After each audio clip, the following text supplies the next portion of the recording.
آہستہ آہستہ وہ چوڑے ہو گئے، بھائی دیکھو ہماری تو دہشت ہے، ہم تو اب اور کریں گے، گندگیوں میں خرافات میں اضافے ہوتے گئے ہوتے گئے ہوتے گئے ہوتے گئے، معاشرہ خراب ہو گیا۔ میں صرف کراچی کی بات کر رہا ہوں، پورے ملک کا یہی حال ہے، کیونکہ کراچی جو ہے تہذیب یافتہ قوم کا جو ہے وہ شہر کہا جاتا تھا کسی زمانے میں۔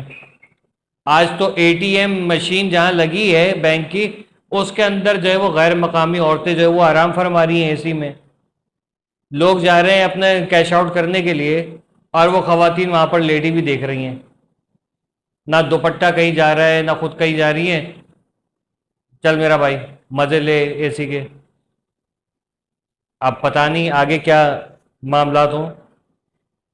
یہ چیز کنٹرول نہیں کی گئی، یہ ناسور بڑھتا جائے گا کینسر کی طرح، جیسے کہ بڑھ گیا ہے کہ کوئی اگر اپنے اوپر ہوئے ہوئے ظلم کے خلاف اگر آواز اٹھاتا ہے تو اس کو جو ہے چپ کرو۔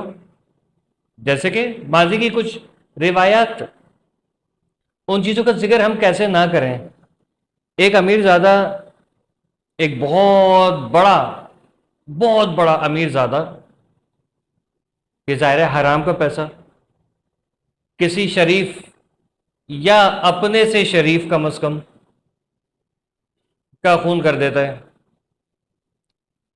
اور اس کے بعد جو ہے وہ تھانے سے یا ہتھکڑیاں لگی ہوئی ہوتی ہیں، وکٹری کا نشان بنا کے نکل جاتا ہے، تھوڑے دن گہما گہمی چلتی ہے، کچھ لے دے ہو جاتی ہے ڈرا دھمکا کے، اور وہ جو اس سے شریف یا واقعی میں شریف تھا، نظام دیکھ کے ہو گیا خاموش اور چلا گیا اپنی عزت بچا کے۔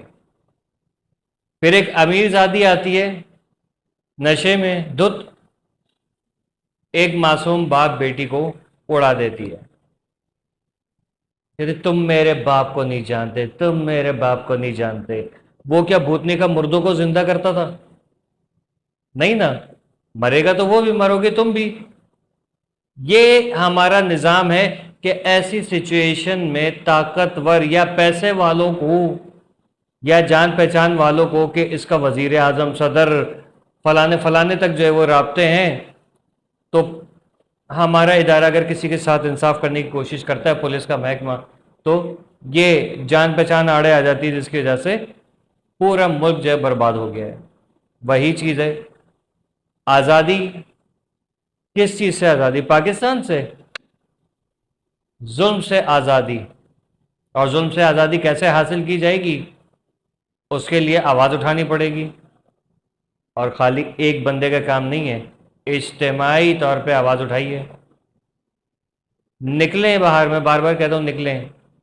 صرف یہ نہیں کہ پاکستان آرمی کے خلاف باتیں شروع کر دی تو وہ انقلاب ہو گیا، یہ انقلاب نہیں ہے۔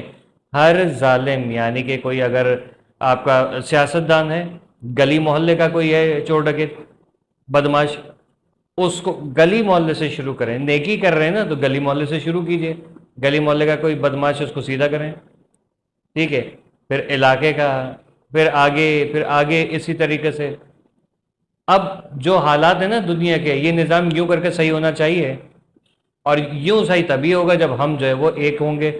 ہم نے کبھی ایک ہونا نہیں، ظالم تو ایک ہے لیکن ہم جو ہے مظلوم تتر بتر ہیں۔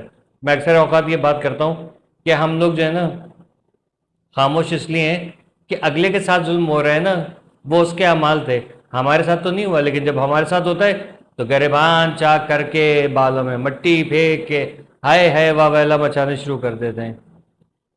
دین اسلام کی تعلیمات یہ نہیں ہے، دین اسلام کی تعلیمات یہ ہے کہ ظالم کے آگے ڈٹ کے کھڑے ہو جاؤ۔ واقعہ کربلا کیا ہے؟ اس سے بڑا کوئی سانحہ نہیں ہے، اس سے بڑا نہ کوئی سانحہ تھا نہ ہے، کہ جوانان جنت کے سردار جو جنت میں جانے کے خواہش مند ہیں، ان کا قتل عام، وہ جو ہے وہ اس کا قتل عام، جو سردار ہے اس کا قتل عام، اس کا قتل کر کے، اس کے گھر والوں کو قتل کر کے جو جنت میں جانے کے لیے کوششیں کر رہے ہیں، تمہیں تو جہنم بھی میرے خیال میں مل جائے تو بہت غنیمت ہوگی۔ ظالم کے آگے ڈٹ کے کھڑے ہوں۔ الطاف حسین کا یہی پیغام ہے۔ امید کرتا ہوں تمہید سمجھ میں آئی ہوگی۔ اللہ حافظ۔